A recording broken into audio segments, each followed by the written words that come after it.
25 जून ये वो दिन है जिसे भारत के इतिहास में सन 1975 से जोड़कर देखा जाता है, जब हमारे देश के अंदर उस वक्त की प्रधानमंत्री श्रीमती इंदिरा गांधी जी ने और कांग्रेस पार्टी ने जब देश के संविधान का गला घोटकर देश के अंदर इमरजेंसी लागू की थी।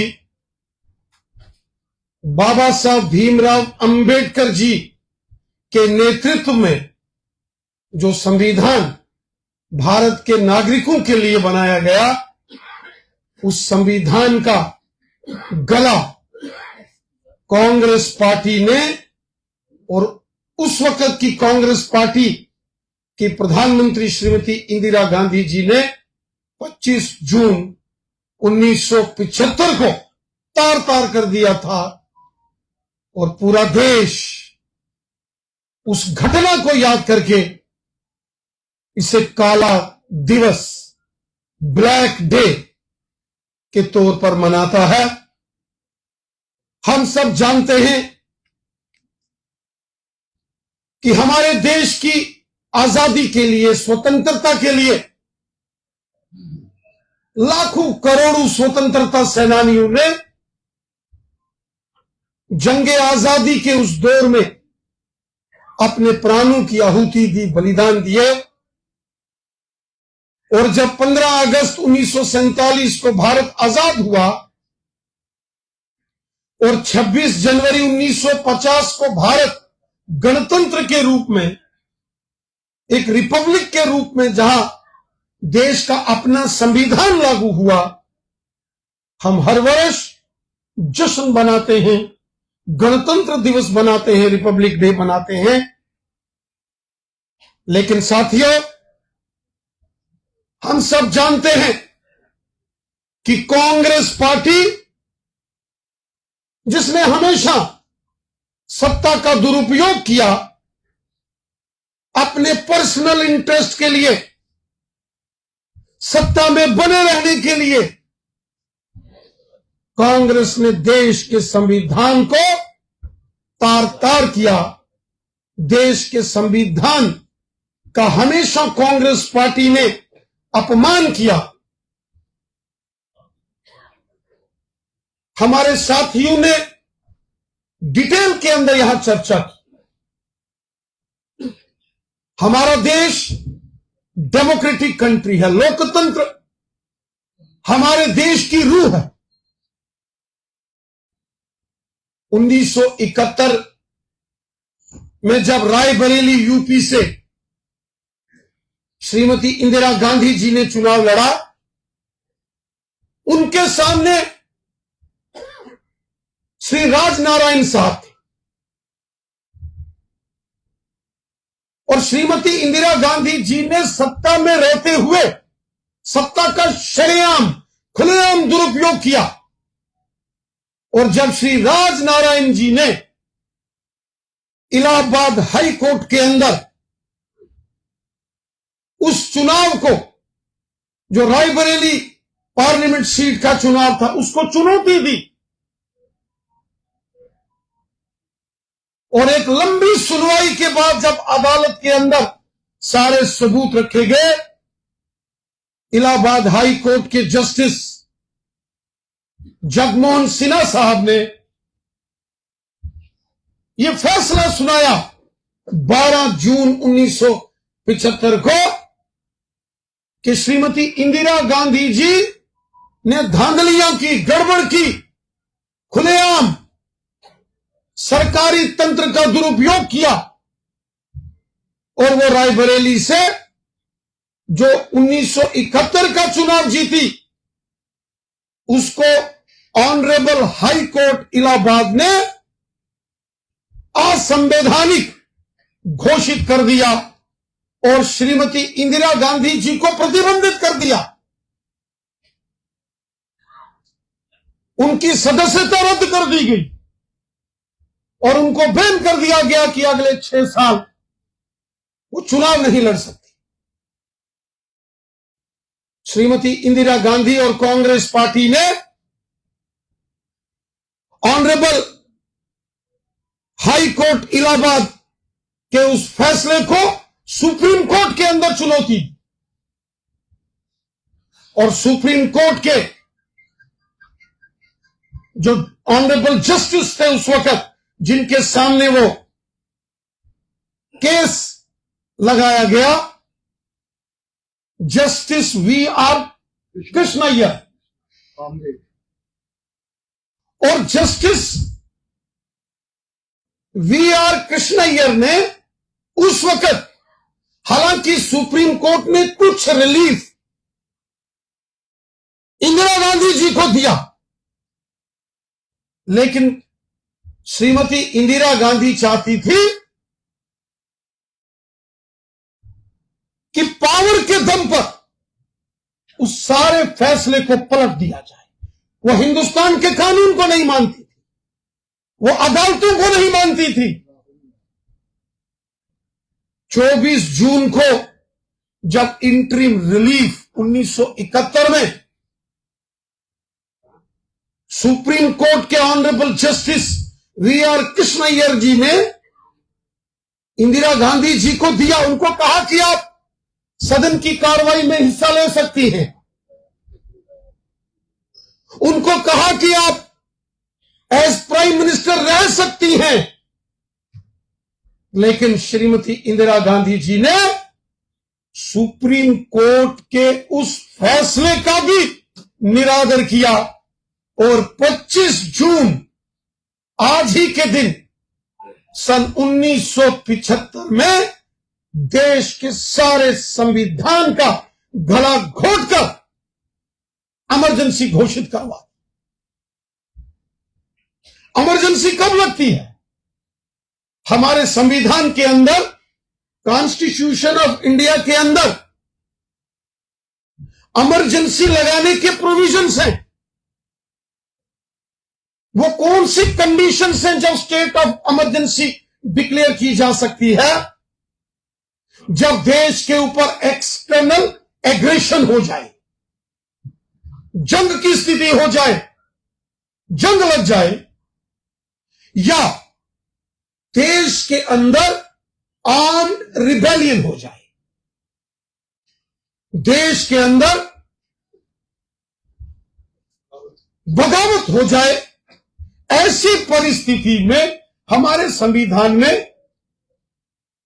इमरजेंसी का प्रोविजन, जब 1962 में भारत चीन का युद्ध हुआ, उस वक्त इमरजेंसी लगाई। युद्ध हुआ, एक्सटर्नल एग्रेशन हुआ।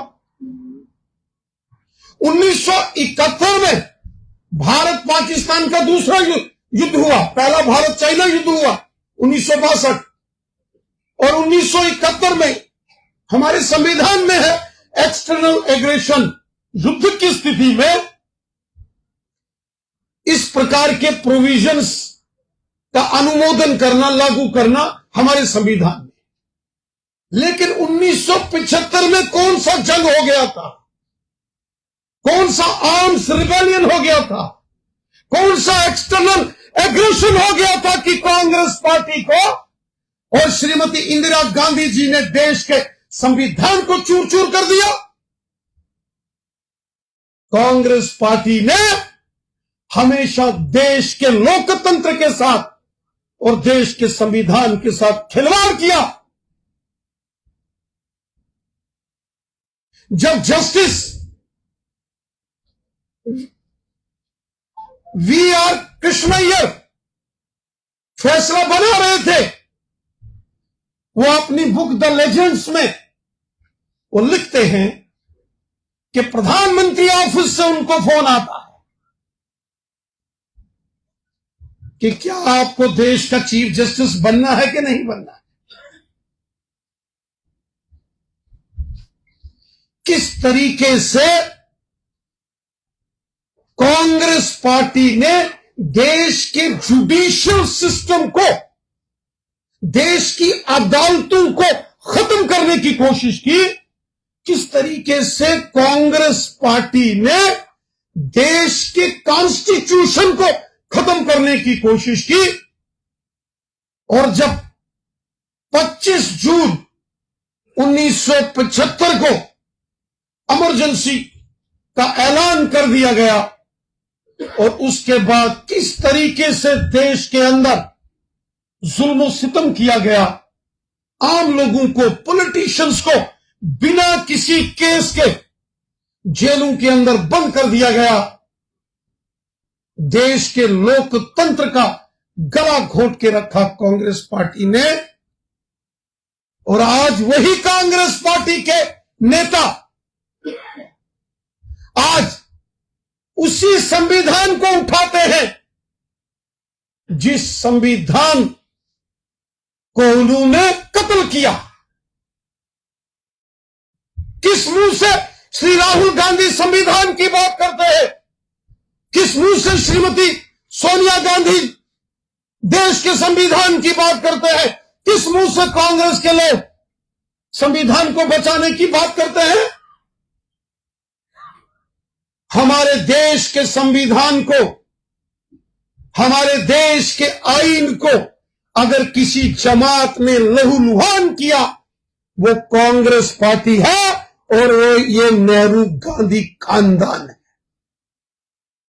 माफी मांगनी चाहिए श्री राहुल गांधी जी को कि उनकी दादी मां ने देश के साथ धोखा किया था, हजारों लाखों बेगुनाह लोगों को सताया गया था, जुल्म सितम किया गया, कस्टोडियल किलिंग्स, हवालात के अंदर लोगों को मार दिया गया था। और वो सब खूनी खेल राहुल गांधी जी की जो दादी मां थी, जो कांग्रेस की लीडर थी श्रीमती इंदिरा गांधी, उनके ऑर्डर्स पर, उनके दिशा निर्देश पर यह कत्लेआम हुआ था। और आज ये कांग्रेस पार्टी देश के संविधान की बात करती है।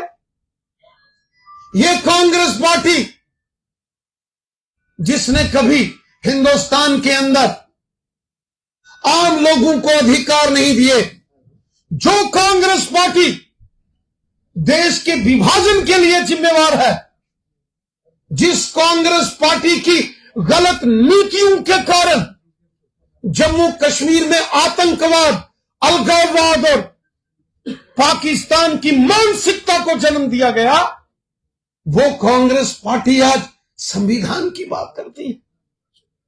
कांग्रेस पार्टी भारत के संविधान की कातिल जमात है। कांग्रेस पार्टी ने हिंदुस्तान की डेमोक्रेसी का मर्डर किया। कांग्रेस पार्टी ने भारत देश के लोकतंत्र की हत्या की। ये लोकतंत्र के हत्यारी है कांग्रेस पार्टी। डेमोक्रेसी के मर्डरर्स है कांग्रेस के लोग। आइन को बर्बाद करने के साजिश करने वाली ये जमात है कांग्रेस पार्टी। और साथियों, आज अगर भारत के अंदर हमारे संविधान को कोई पूरी ईमानदारी के साथ मानता है, प्रधानमंत्री मोदी साहब एक ऐसे राष्ट्र सेवक हैं जो हर कदम पर, पल पल, पग पग अपने संविधान की मर्यादाओं को, उनका पालन करते हुए इस देश में एक सेवादार की तरह काम कर रहे हैं। यह हमारे माननीय प्रधानमंत्री मोदी साहब हैं कि जब 2014 में वो पहली बार जीत के देश के पार्लियामेंट में आए तो उन्होंने संसद भवन की सीढ़ियों पर पांव रखने से पहले साष्टांग प्रणाम किया। नतमस्तक होकर देश के संसद भवन के सामने झुककर नमन किया। साष्टांग प्रणाम अगर किसी ने किया वो हमारे यशस्वी प्रधानमंत्री मोदी साहब हैं। और जब 2019 में दूसरी बार लगातार जीतकर देश के प्रधानमंत्री बने मोदी साहब, तो संसद भवन के अंदर कॉन्स्टिट्यूशन ऑफ इंडिया को उन्होंने साष्टांग प्रणाम किया और फिर जाके शपथ ली। और तीसरी बार जब देश की जनता ने पुनः हमारे देश के यशस्वी प्रधानमंत्री मोदी साहब को अपना आशीर्वाद दिया, मैं गवाह हूं, क्योंकि उस रोज मैं भी सेंट्रल पार्लियामेंट हॉल में था, जिस रोज स्वयं प्रधानमंत्री सेंट्रल पार्लियामेंट हॉल में आए और सामने कॉन्स्टिट्यूशन ऑफ इंडिया को झुककर उन्होंने प्रणाम किया। और उसके बाद उन्होंने अपने साथी सहयोगी जो सांसदों के साथ वार्ता की और फिर तीसरी बार प्रधान सेवक की शपथ। सबका साथ, सबका विकास और सबका विश्वास, ये नारा जो प्रधानमंत्री जी का है, ये भारत देश के संविधान के प्रति हमारे मोदी साहब, हमारी सरकार और भारतीय जनता पार्टी के एक एक कार्यकर्ता का समर्पण भाव। हम अपने देश के संविधान के प्रति समर्पित भाव से देश के संविधान को अक्षुण्ण रखने के लिए कटिबद्ध हैं। हमेशा संविधान का, कानून का, आईन का अगर कोई ईमानदारी से पालन करता है वो भारतीय जनता पार्टी। जम्मू कश्मीर के अंदर 70 साल यहां पश्चिम पाकिस्तान के रेफ्यूजी हक और इंसाफ के लिए तड़पते रहे। कहां थे कांग्रेस पार्टी के नेता? या किसकी सरकारें थी? कांग्रेस पार्टी ने वेस्ट पाकिस्तानी रेफ्यूजीज के साथ ह्यूमन राइट्स वायलेशन अगर किसी सरकार ने किया वो कांग्रेस है। पीओजे के पाकिस्तान ऑक्युपाइड जम्मू कश्मीर जो भारत देश का हिस्सा है, वो किसकी सरकार में जो है वो पाकिस्तान को दे दिया गया? वो कांग्रेस पार्टी की सरकार थी। वाल्मीकि समाज, दलित समाज, गुज्जर बकरवाल समाज, गद्दी सिप्पी, पहाड़ी कबीले के लोग, ओबीसी कम्युनिटी के लोग 70 साल हक और इंसाफ की लड़ाई लड़ते रहे। कांग्रेस पार्टी ने ये जो मार्जिनलाइज सेक्शन ऑफ सोसाइटी है, दलित समाज, गुजर बकरवाल समाज, पहाड़ी कबीला, गद्दी सिप्पी, ओबीसी, वाल्मीकि, गोरखा समाज और खासकर हमारी मातृशक्ति, इनको अगर अधिकारों से दूर रखा तो वो कांग्रेस पार्टी थी। और आज जब मोदी जी की सरकार बनी, पूरे जम्मू कश्मीर के साथ साथ पूरे भारत में हर एक वर्ग को उसके अधिकार मिले हैं। फिर कोई हिंदू है, मुसलमान है, सिख है, ईसाई है, डोगरा है, कश्मीरी है, पहाड़ी है, गुजर बकरवाल है, ओबीसी है, सबका साथ, सबका विकास, सबका विश्वास। संविधान को अगर किसी ने ईमानदारी के साथ, सच्चाई के साथ अगर किसी ने माना है, वो भारतीय जनता पार्टी है, वो मोदी हुकूमत है। और हमारे आईन को, कॉन्स्टिट्यूशन ऑफ इंडिया को अगर किसी ने खत्म करने की साजिश की, वो कांग्रेस पार्टी है। ये कांग्रेस पार्टी जिसकी नींव, जिसकी फाउंडेशन एक अंग्रेज ने रखी थी, ये अंग्रेजों, वो जिन्होंने हिंदुस्तान पर राज कर रहे थे, ये उन्होंने एक ऐसा ग्रुप खड़ा किया था जो इनके साथ मिली भगत से काम करते थे। ये बनाई ही इसलिए गई थी, ये अंग्रेजों के मददगार थे। ये कांग्रेसियों के खून में, इनके डीएनए में खराबी है, कांग्रेसियों के डीएनए में गद्दारी है। ये गद्दार पार्टी है। ये कभी हिंदुस्तान के वफादार नहीं हो सकते, ये किसी के वफादार नहीं हो सकते। ये सिर्फ एक ही चीज के वफादार हैं, वो जो इनका खानदान है दिल्ली में, और जिस खानदान ने हिंदुस्तान को बर्बाद किया।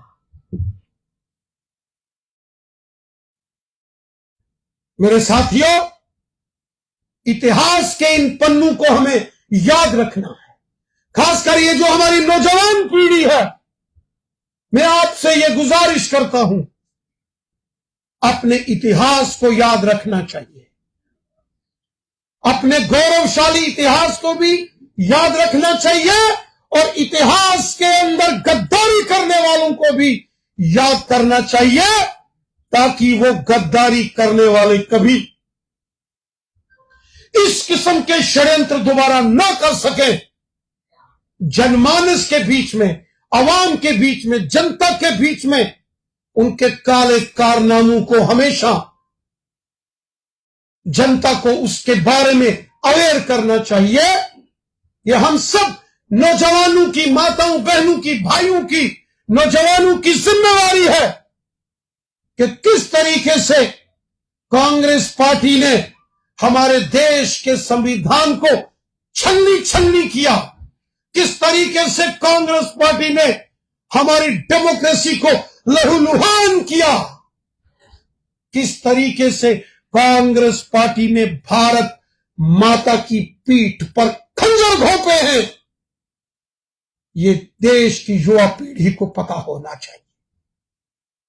मैं आपसे गुजारिश करता हूं, ये जो 25 जून 1975 के उस काले दिन को हम याद कर रहे हैं, ये हर एक हिंदुस्तानी, हर एक जम्मू कश्मीर के नौजवान भाई बहन तक इस की जानकारी पहुंचाना हम सबका काम है, ताकि कांग्रेस पार्टी के काले मंसूबे, इनकी काली करतूतें नौजवान पीढ़ी के सामने रहे।